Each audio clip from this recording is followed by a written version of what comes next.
కానీ ఇది అనుకోని ప్రయాణం.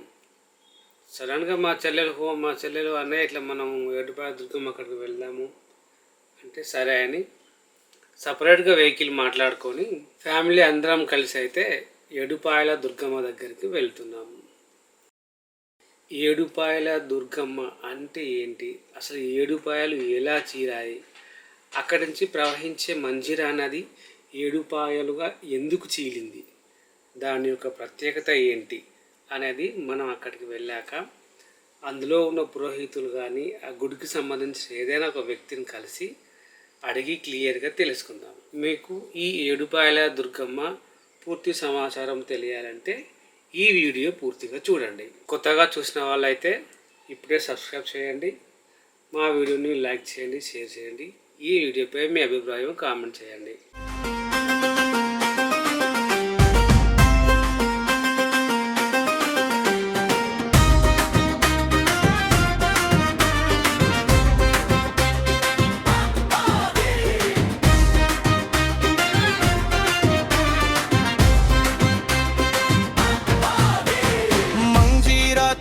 మీద వెలసిన మహిమవే, మట్టి గుండెలో వెలిగే భక్తుల దీపమే, బోనాల ఊరేగింపులో నువ్వే మా జోషువే, డప్పుల శబ్దం వినగానే దుర్గమ్మ దిగి వచ్చేవే. జై జై దుర్గమ్మ, జై జై ఏడుపాయలమ్మ, పల్లె ప్రజల పాలిట తల్లివే అమ్మ. జై జై దుర్గమ్మ, జై జై ఏడుపాయలమ్మ, పల్లె ప్రజల పాలిట తల్లివే అమ్మ.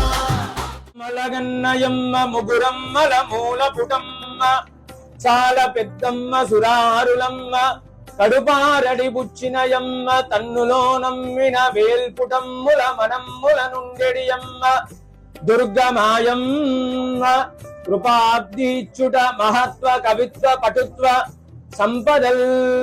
అమ్మలగన్న అమ్మ ముగురమ్మలకు మూలమైనటువంటి ఏడుపాయల వనదుర్గా భవాని దేవస్థానం తెలంగాణ రాష్ట్రంలోనే ఎంతో ప్రసిద్ధమైనటువంటి క్షేత్రము ఏడుపాయలు.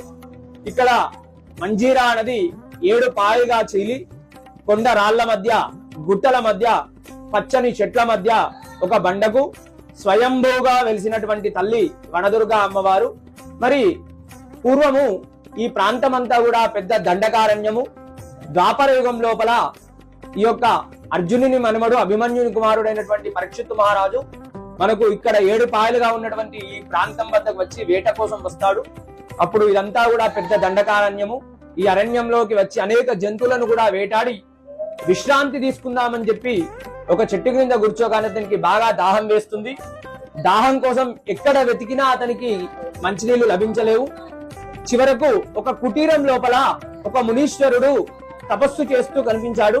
అతని వద్దకు పోయి నాకు బాగా దాహం వేస్తుంది, మంచినీళ్ళు ఇవ్వమని అడగగా అతడు తపోధ్యానంలో ఉండి ఆ యొక్క ముని అదే విధంగా తపోధ్యానంలో ఉండి కదలకుండా అదే విధంగా ఉండిపోయాడు. ఆ యొక్క పరీక్షిత్తు మహారాజు అది అవమానంగా భావించి ఒక రాజును నేను మంచినీళ్ళు ఇవ్వమని అడిగితే ఇవ్వకుండా అలాగే ఉన్నాడని చెప్పి ఆ యొక్క పరీక్షిత్తు మహారాజు దానిని అవమానంగా తీసుకొని అక్కడే చనిపోయి పడి ఉన్నటువంటి పాము కళేబరాన్ని ఆ యొక్క ముని మెడలో వేసి వెళ్లిపోతాడు. ఆ విధంగా కొంతసేపటికి అక్కడికి చేరుకున్నటువంటి ఆ ముని కుమారుడు తన తండ్రి మెడలో చనిపోయి పడి ఉన్నటువంటి పాము కళేబరాన్ని చూసి ఈ యొక్క తుంటరి పని ఎవరైతే చేశారో వారు అనంతకాలం లోపల ఈ యొక్క పాము కారుతోటే మరణించాలని చెప్పి శాపమిస్తాడు. ఆ విధంగా అనంతకాలం లోపల పరీక్షిత్తు మహారాజు పాము కారుతో మరణిస్తాడు. ఆ యొక్క పరీక్షిత్తు మహారాజు కుమారుడైనటువంటి జనమేజయుడనే మహారాజు తన తండ్రి చావుకు కారణమైనటువంటి నాగజాతంతా కూడా సమూలంగా వినాశనం చేయాలని చెప్పి ప్రస్తుతము మనకు 7 పాయలుగా ఉన్నటువంటి ఈ ప్రాంతం లోపలనే జనమేజయుడు సర్పయాగం చేస్తాడు. సర్పయాగం చేయడం వల్ల సృష్టిలో ఉన్నటువంటి నాగపాములన్నీ కూడా ఈ యొక్క యాగ హోమగుండంలో పడి చనిపోతున్నాయి. చివరికి పరమేశ్వరుని మెడలో ఉన్నటువంటి పాము కూడా ఈ యొక్క యాగంలో పడి చనిపోవడానికి సిద్ధమవుతుంది. ఎందరో ఋషులు తపస్సు చేస్తూ ఉన్నారు, మునీశ్వరులు తపస్సు చేస్తూ ఉండడం వల్ల వాళ్ళందరికీ కూడా ఒక మునికి పరమేశ్వరుడు ప్రత్యక్షమై అడుగుతాడు, ఏం కావాలి, ఏం కోరిక కావాలి అని అడిగేసరికి ఫలానా ప్రాంతం లోపల జనమేజయుడు అనే మహారాజు సర్పయాగం చేస్తున్నాడు, మీరు దాన్ని ఏ విధంగానైనా ఆపాలి అని చెప్పేసరికి అప్పుడు ఆ మునీశ్వరునికి పరమేశ్వరుడు ఒక గజ్జనిస్తాడు. ఈ గజ్జను తీసుకొని పో, అంతా శుభమే జరుగుతుందని చెప్పేసరికి అప్పుడు ఆ పరమేశ్వరుడు దగ్గర తీసుకున్నటువంటి గజ్జను తీసుకొని ఆ యొక్క మునీశ్వరుడు బయలుదేరతాడు. బయలుదేరేసరికి కొంచెం దూరం వచ్చేసరికి మధ్యలో పడిపోతుంది. ఎక్కడైతే పడిపోతుందో అక్కడి నుండి మంజీరా నది ప్రారంభమయ్యి ఇక్కడికి ఈ ప్రాంతానికి వచ్చేసరికి, ఈ యాగం జరుగుతున్నటువంటి ప్రాంతానికి వచ్చేసరికి 7 పాయలుగా చీలి, అంటే ఒకటిగా వస్తున్నటువంటి నది ఈ ప్రాంతానికి వచ్చేసరికి 7 పాయలుగా చీలి ఆ యొక్క హోమగుండం చుట్టూ కూడా ఈ యొక్క మంజీరా నది ప్రవహించి ఆ యొక్క యాగాన్ని ఆర్పేస్తుంది.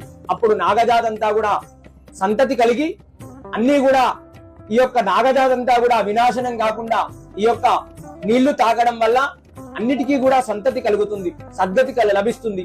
అలాంటి సమయం లోపల ఈ కొండ రాళ్ల మధ్య, గుట్టల మధ్య, పచ్చని చెట్ల మధ్య ఒక బండకు ఈ యొక్క వనదుర్గ అమ్మవారు స్వయంభూగా వెలిసింది.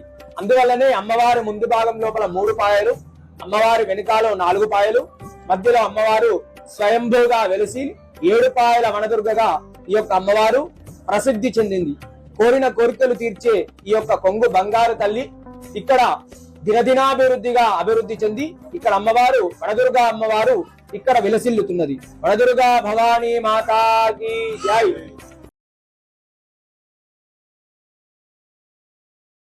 అంటే మనకు ఈ యొక్క అమ్మవారి దేవాలయం లోపల ప్రతి సంవత్సరం కూడా మహాశివరాత్రి జాతర 3 రోజులు జరుగుతుంది. అయితే మొదటి రోజు ఉపవాస దీక్షలు, రెండవ రోజు బండ్లు తిరుగుట కార్యక్రమము, 3వ రోజు రథోత్సవ కార్యక్రమము. ప్రతి సంవత్సరం కూడా ఈ యొక్క మహాశివరాత్రి జాతర ఇక్కడ అంగరంగ వైభవంగా జరుగుతుంది. మరి ఈ జాతరకు ఒక తెలంగాణ రాష్ట్రం నుండే కాకుండా ఆంధ్రప్రదేశ్, కర్ణాటక, మహారాష్ట్రాల నుండి కూడా ఇంచుమించుగా 3 రోజులకు పైగా 10 లక్షలకు పైగా వచ్చి అమ్మవారిని దర్శించుకునే అవకాశం ఉంది. వచ్చేటువంటి భక్తులకు కూడా అన్ని ఏర్పాట్లు కూడా చేయిస్తారు. అప్పుడు ఈ యొక్క జాతరలో, మహాశివరాత్రి జాతరలో అమ్మవారిని దర్శించుకోవడం వల్ల కోరిన కోరికలన్నీ కూడా నెరవేరుతాయి. అదే విధంగా దేవి శరన్నవరాత్రి ఉత్సవములు ఆశ్వీజ మాసంలో జరుగుతాయి. ఈ యొక్క వనదుర్గ అమ్మవారు ప్రతిరోజు కూడా విశేషమైనటువంటి అలంకారం. అమ్మవారు 9 రోజులు 9 దుర్గలుగా ఈ యొక్క వనదుర్గ అమ్మవారు దసరా నవరాత్రుల్లో కూడా ఈ యొక్క విశేషమైనటువంటి పూజా కార్యక్రమాలు జరుగుతాయి. అదే విధంగా ప్రతి సంవత్సరం కార్తీక మాసం లోపల కార్తీక పౌర్ణమి రోజున ఇక్కడ ఈ యొక్క లక్ష దీపారాధన కార్యక్రమం కూడా ఉంటుంది. ఈ యొక్క దీపారాధన కార్యక్రమానికి కూడా భక్తులు అధిక సంఖ్యలో వచ్చి అమ్మవారు దర్శించుకుంటారు. అదే విధంగా మాఘ అమావాస్య రోజున కూడా ఈ యొక్క అమ్మవారి దగ్గరికి వచ్చి నదీ స్నానాన్ని ఆచరించి అమ్మవారికి మొక్కులు చెల్లించుకుంటారు. ఈ యొక్క వనదుర్గ అమ్మవారి దేవాలయం రాష్ట్ర ఫెస్టివల్, రాష్ట్ర పండుగగా కూడా ఈ యొక్క గుర్తింపు చేయడం జరిగింది. వనదుర్గ అమ్మవారి జాతరకు వచ్చేటువంటి భక్తులు గాని, నిత్యం వచ్చేటువంటి భక్తులు గాని ఎలాంటి ఇబ్బందులు కలగకుండా అన్ని ఏర్పాట్లు కూడా అధికారులు అన్ని ఏర్పాట్లు కూడా చేయించడం జరిగింది. ఈ యొక్క వనదుర్గ అమ్మవారు ఎంతో మహిమాన్వితమైనటువంటి దేవాలయం. తెలంగాణలోనే 2వ పెద్ద జాతర, భారతదేశంలోనే 2వ వనదుర్గగా ఈ యొక్క అమ్మవారు ఇక్కడ ప్రసిద్ధి చెందింది. వనదుర్గ భవానీ మాతాకి జై. ఇక్కడ మనం చూసినట్లయితే పరశురాముడు, ఎల్లమ్మ ఉన్నారు.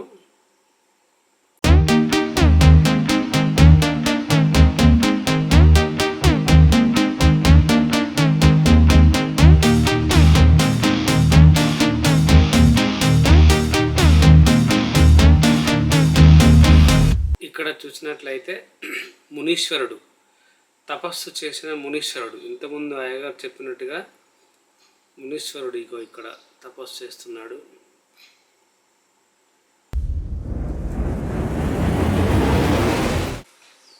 అక్కడి నుంచి బయటకు వచ్చాక ఇంకా భక్తులందరూ వాళ్ళ కోరికలు నెరవేరాలని అక్కడ ఒక రాళ్ళ మీద రాయి అట్లా పెట్టి అట్లా పేర్చి వాళ్ళ కోరికలు నెరవేరాలని కోరుకుంటారు. ఇక్కడ మావులు చేసినట్లుగా.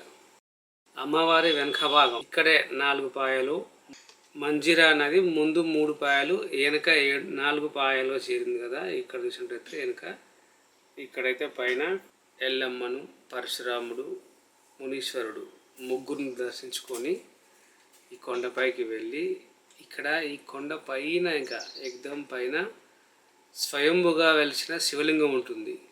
కానీ ఎండ ఎక్కువగా ఉండడం వల్ల ఆ వేడికి కాలు కాలుతాన్ని కాబట్టి మేము అక్కడికి పోలేకపోయాము.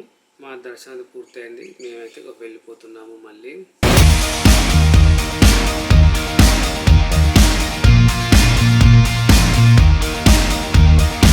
కొంచెం దూరం వెళ్ళాక ఇక్కడ నీళ్ళ సవరాలు చూసుకొని ఇక్కడ వంట అయితే చేసుకుంటున్నాము. తినడానికి పచ్చని ఆకులో తినాలని ఇక్కడే అడవిలో ఉన్న ఆ ఆకు ఈ ఆకు పోగేసి ఆకులు తెచ్చి వాటిని ఇస్తారుగా కొడుతున్నారు.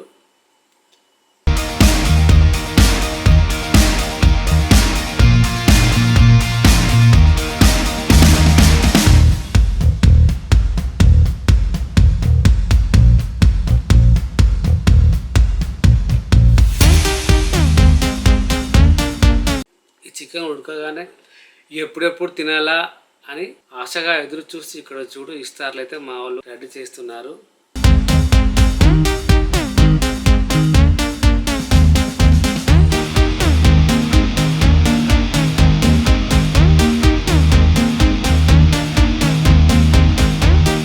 ఇక్కడైతే భోజనం ready, chicken with bagara. So మేమైతే అందరం మాకైతే వడ్డించారు. ఇక మా ఫ్యామిలీ అందరం కలిసి సరదాగా భోజనం చేస్తున్నాము.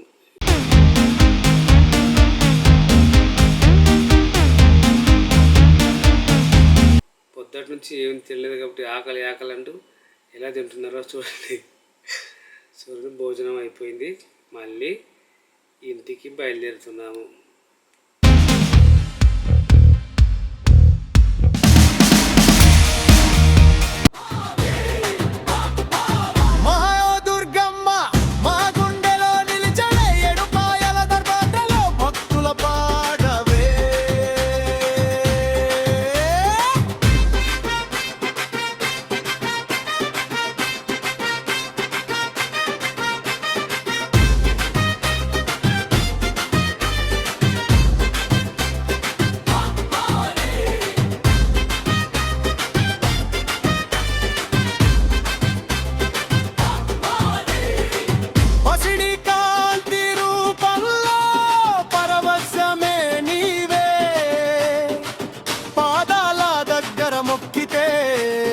బాధలన్నీ పోవే, కొబ్బరికాయ కొట్టగానే కోరికలు తీరావే, నీ చూపు పడిన ఇంట్లో సిరి సంపద నిలిచేవే, మంగళహారతుల వెలుగే మా జీవితాల బాటవే, ఏడుపాయల దుర్గమ్మ ఎల్లకాలం కాపాడవే. జై జై దుర్గమ్మ, జై జై ఏడుపాయలమ్మ, పల్లె ప్రజల పాలిట తల్లివే అమ్మ. జై జై దుర్గమ్మ, జై జై ఏడుపాయలమ్మ, పల్లె ప్రజల పాలిట తల్లివే అమ్మ. అమ్మ దుర్గమ్మ ఏ గుండెలో నిలిచావే, ఏడుపాయల యగాలలో పొట్టల పాడవే.